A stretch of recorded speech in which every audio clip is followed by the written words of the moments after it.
"George Rudd, what are you doing?" shouted the manager of the steakhouse where George worked. "Hurry up and get on with your work. Do you think your family owns this restaurant or something? Standing there while I pay you for doing nothing." Hearing his boss's roar, George jumped into action. He immediately picked up the duster, broom, and trash can and ran over to the manager. "Right, this, and this," the manager pointed. "All these boxes. Hurry up and pack them. And get the mess cleared up. Don't even think about getting off work until you've done it all." But when George had finished tidying everything up and was about to leave the room, the manager pointed at more mess in the next room and said, "The same in all 7 dining rooms." George only had a half hour of his shift left. It would take him at least thrice the time to tidy up all 7 dining rooms. He was about to protest, but his boss yelled again in disbelief. "What? If you're not willing to do the work, get out of here, and I won't give you a single cent." George knew he had no choice. "Sir, don't worry. Of course. You're too important to be bothered with petty stuff like this. I'll do it all. I'll get started right now, and I'll finish up all the rooms before ending my shift." He smiled bitterly as he gave in. He couldn't afford to have worked so many hours and not get paid a single cent. He was still waiting to save up enough of his salary to buy a new smartphone for his girlfriend, Alice Miller. At least you have some sense," said the manager, giving George a final condescending look before walking away. George got to work cleaning the rest of the rooms, but when he reached the 5th one, he was shocked at how messy it was. His jaw dropped, and he stood looking around at the chaos for a few long moments. He'd always heard that some people made a point of trashing the place when they went out to a restaurant. It's true, then, he thought in despair. It was just a meal. How can the room have ended up like this? He grimaced in disdain as he started clearing the leftovers off the table. Something caught his eye. Wait, is that a phone over there on the sofa? A closer look confirmed that it was a smartphone. And it's a brand new one. Ouch. Who can afford to be so careless that they just leave behind something so valuable? George paused in his work and picked up the phone to admire it up close. Alice had been asking for a new smartphone and had mentioned it many, many times, both in public and in private. He had promised to get one for her as a gift, but it had dragged on for weeks now, and he still hadn't been able to afford it. He was stuck with crappy minimum wage work. He could only barely manage to support himself, let alone buy a new smartphone. But Alice wasn't happy about it. She had been ignoring him for days. The more George thought about it, the more dejected he felt. He had no choice but to look around for extra work. But even if he toiled day and night, he would often still earn less than $300 a week just to survive on.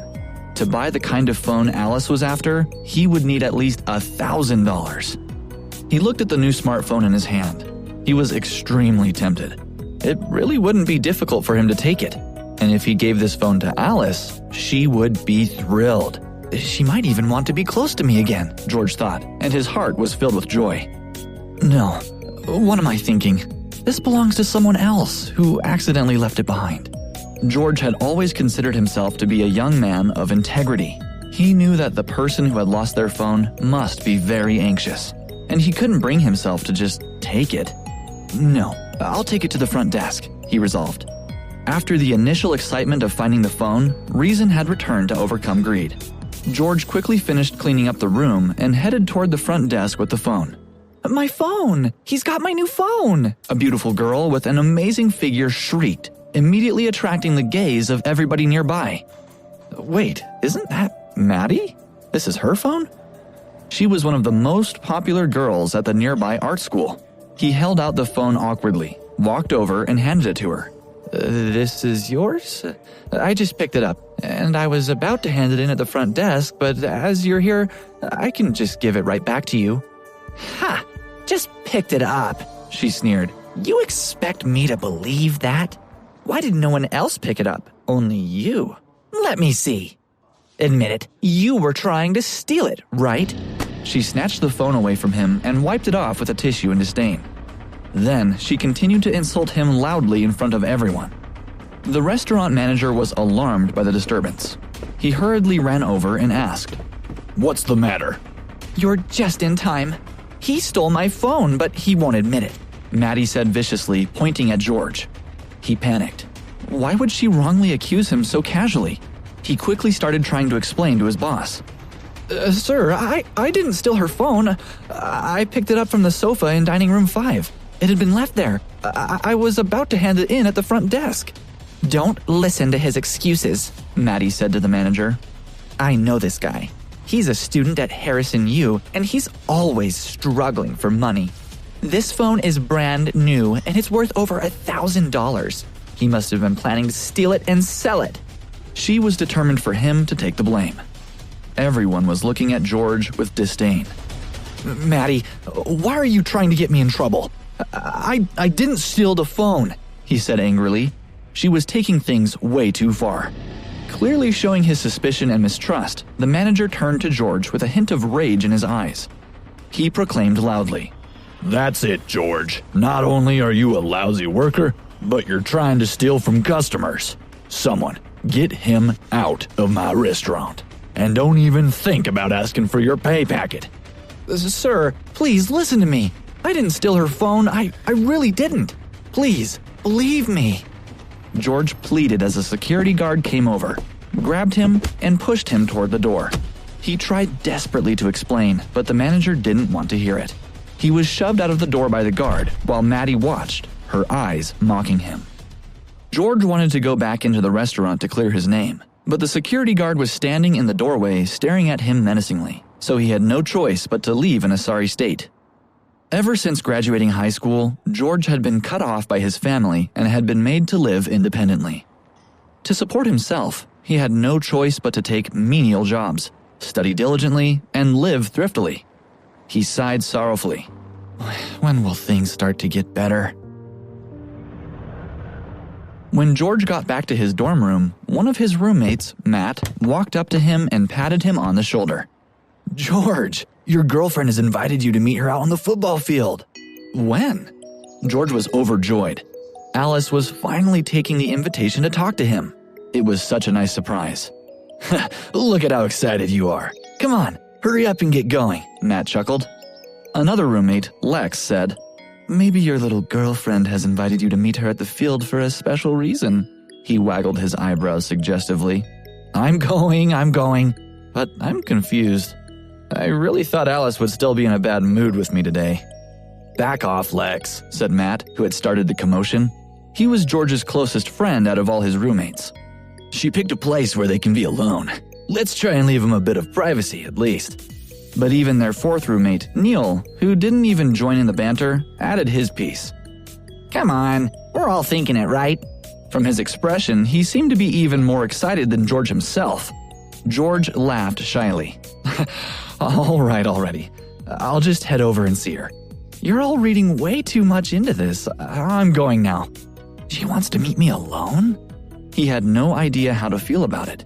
At best, they would hold hands, probably not even kiss. There was zero chance he'd suddenly hit a home run that night. But a guy can always hope, right? George ran to the field. When he arrived, out of breath, he could see that Alice had been waiting for a long time. He quickly apologized. "Sorry I'm late, Alice. I promise I'll have enough saved up to buy you that new phone soon. Can we go back to normal now, please? I miss you."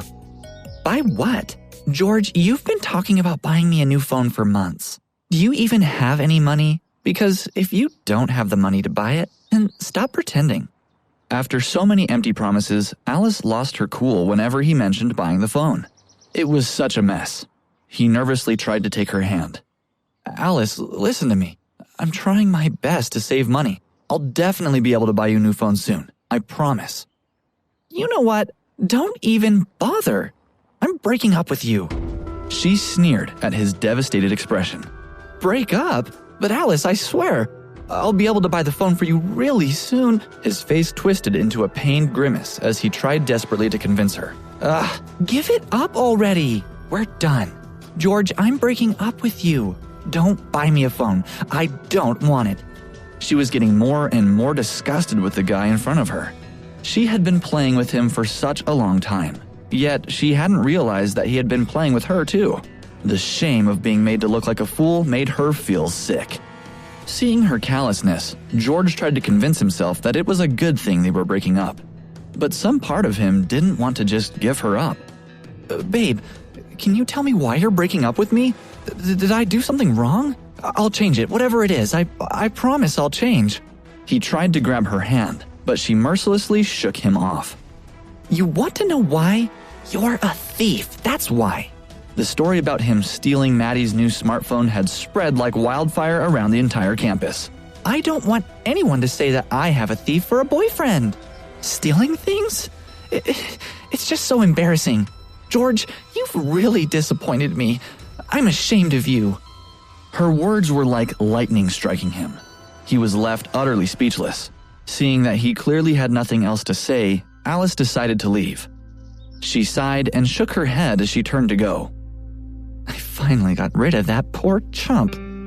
Alice, listen to me. It's not what you think. I didn't steal her phone at all. George shook himself back into action, running after her and trying to grab her hand. Unable to stand his pestering any longer, Alice snorted and said, Fine, you want to know the truth? I dumped you because I already have a new boyfriend, and he has plenty of money. In fact, he's super rich. I'm tired of being tied down to a guy who can't even afford to take me out to a nice restaurant. If you know what's good for you, you won't bother me anymore. But if you hate me so much for being poor, why did you choose to be with me in the first place? George could not believe this was happening. Is she really dumping me because I have no money? Oh, I was with you because you're honest, gullible, easy to play with, and I have you wrapped around my little finger. But now I'm tired of it. I don't want to play anymore. Her words were like sharp needles, piercing George's heart and making him unable to breathe from the pain. He knew there was nothing more he could do. Go then, and I won't bother you again, he said softly. He tried to hide his tears, but his heart felt like the dying embers of a fire as he let go of Alice's hand. As he stood there helplessly watching her walk away, George's phone buzzed a text message alert. His eyes widened as he looked at the words on the screen. You have earned the right to inherit the family property empire worth billions. A senior staff member is on standby, waiting to assist you. Contact 303-654-323. Did you like this story? You can listen to thousands of such stories on the Pocket FM app. You can download the app now. Click on this icon on your screen or click the drop-down icon right beside the video title. Or search for Pocket FM on the App Store on your iPhone. Now tap the Get button on your iPhone to install the app. Join millions of other listeners on the Pocket FM app and discover thousands of riveting stories today.